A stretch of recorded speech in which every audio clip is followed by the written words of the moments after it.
Good morning students. Welcome in our life skill online classes. Now let's start with a new chapter. So students, today we are going to start our new chapter, chapter number 7. And the topic of the chapter is Towards a Better Me. And the subtitle is Self-Restraint. So what do you understand by self-restraint? Self-restraint is the ability to stop yourself doing or saying something that you want to do because you know it is better not to do that. That means हमें अपने आप को किसी ऐसी बात को कहने या कुछ ऐसा करने से रोकने की हमारी जो एबिलिटी क्षमता जिसे कहना या करना उचित नहीं है, या हम ये कह सकते हैं कि अपने आप के ऊपर हमें कंट्रोल रखना है. दैट मीन्स हमें अपने आप को बेटर बनाने के लिए सेल्फ रेस्ट्रेंट होना ज़रूरी है. दैट मीन्स हमको अपने आप पे कंट्रोल करना ज़रूरी है. Now today I am going to tell you a story of a lazy boy Aryan, that how he was impressed by Yarina, a girl who was only 6 years old. So the topic of the story is Yarina is my inspiration. Now let's start the story.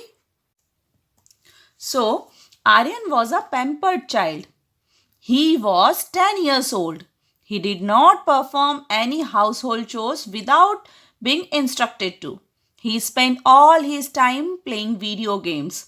Fed up with his behavior, Aryan's family met with the famous child physiologist Jisha Nair. She showed a video about the Matsi Gengta tribes. These people live in the Amazon rainforest in Peru and are just over 12,000 in numbers. The Matsi Gengta hunt for monkeys and parrots and grow bananas. They build their houses with the leaves of particular kind of palm tree known as kapashi. Once, Jisha accompanied a local family on a leaf gathering expedition down the famous Urubama river. Little girl Yarina asked if she could come along. The group spent 5 days on the river. Although Yarina had no clear role in the group, she quickly found ways to make herself useful. Twice a day, she swept the sand off the sleeping mats and she helped stack the kapashi leaves to be transported back to the village. In the evening, she even helped with fishing, which she cleaned, boiled and served to her people. Calm and disciplined Yarina asked for nothing. Jisha replied, Yarina was just 6 years old. When Aryan reached home, he kept his remote control toys and games to one corner, went to the kitchen and asked his father how he could assist him in the preparing the dinner. Yarina was his inspiration. Now I am going to explain the story in Hindi. So, Aryan एक बहुत ही लाड प्यार से पला बड़ा हुआ लड़का था. उसकी एज 10 years की थी. वो कोई भी काम बिना इंस्ट्रक्शंस दिए नहीं करता था. अपना टाइम वो सारा दिन सिर्फ वीडियो गेम्स खेलने में बिताया करता था. उसके इस बिहेवियर से उसके घर वाले बहुत परेशान थे. तो उससे परेशान होकर उन्होंने एक डॉक्टर, एक फिजियोलॉजिस्ट यानी कि जो मनोवैज्ञानिक होते हैं, उसको दिखाया. उस डॉक्टर का नाम था जिशा नायर. उससे उन्होंने बात की. डॉक्टर जिशा नायर ने आर्यन को एक वीडियो दिखाया जिसमें मत्सी गेंगटा जाति के लोगों के बारे में बताया गया था. ये जाति के लोग अमेज़न रेन फॉरेस्ट जो कि पेरू में है वहां पे रहते थे और इनकी पॉपुलेशन वहां सिर्फ 12,000 के करीब थी. मत्सी गेंगटा जाति के लोग मंकी, दैट मीन्स बंदर, और पैरोट का शिकार करते थे और बनाना यानी केला वहां पे उगाते थे. और इस जाति के लोग एक विशेष प्रकार की पाम ट्री जिसे कपाशी के नाम से जाना जाता है, उसकी लीव से अपना घर बनाते थे. एक बार जिशा वहीं के लोकल जो रहने वाली फैमिली है उनके साथ लीव गैदरिंग एक्सपेडिशन यानी खोज यात्रा पर उस फैमिली के साथ गई. कहाँ पर? एक फेमस रिवर जिसका नाम उरुबामा रिवर था. ठीक है, तो वहां पे जिशा के साथ एक जो यारिना नाम की एक छोटी सी लड़की थी, उसने पूछा कि क्या क्या मैं भी आपके साथ जा सकती हूँ। ठीक है, तो उस ग्रुप ने वहां पर 5 डेज स्पेंड किए। वैसे तो यारिना का इस ट्रिप में कोई क्लियर रोल नहीं था, यानी उसे कोई काम करने के लिए नहीं दिया गया था, फिर भी उसने अपने आप को यूजफुल बनाने का तरीका अपने आप खोज लिया।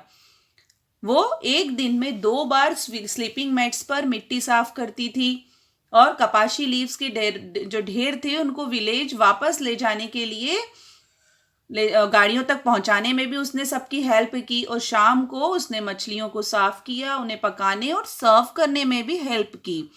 यारिना, जो कि एक शांत और डिसिप्लिन में रहने वाली गर्ल थी, वो कभी भी किसी बात के लिए कोई क्रॉस क्वेश्चन नहीं करती थी। उसे जैसा कहा गया वैसा वो कर लेती थी, या उसको जो काम समझ में आता था वो अपने आप से कर लेती थी। डॉक्टर जिशा ने बताया कि यारिना सिर्फ 6 इयर्स की एक छोटी सी गर्ल है। यारिना की ये स्टोरी सुनने के बाद जब आर्यन घर पहुंचा तो उसने अपना रिमोट कंट्रोल के जितने भी टॉयज थे और गेम्स थे उनको एक कॉर्नर पे यानी प्रॉपर प्लेस पे रख दिया। वो किचन में गया और अपने फादर से पूछा कि क्या मैं किसी काम में आपकी मदद कर सकता हूँ या डिनर बनाने में आपकी मदद कर सकता हूँ। इस तरह उसे उसके बिहेवियर में चेंज आ गया। और ये चेंज उसमें क्यों आया? क्योंकि वो यारिना से इंस्पायर हुआ था। Okay, so according to this story, what is the meaning of self-restraint? First is to realize the inner power within us. हमको अपने अंदर की पावर को रियलाइज करना चाहिए, पहचानना चाहिए। To plan out our schedule and act accordingly. हमको अपना जो शेड्यूल है उसको पहले से प्लान आउट करना चाहिए कि हमको कौन सा काम कब करना है, कैसे करना है, और उसके अकॉर्डिंग ही हमको एक्ट करना चाहिए, काम करना चाहिए। To discipline the mind to never get distracted from the goal. हमको ये अपने माइंड को डिसिप्लिन करके रखना चाहिए कि हमको अपने गोल से कभी भी हमको अलग नहीं हटना है, कभी भी उससे दूर नहीं होना है। To accept our people as they are and never lose our temper.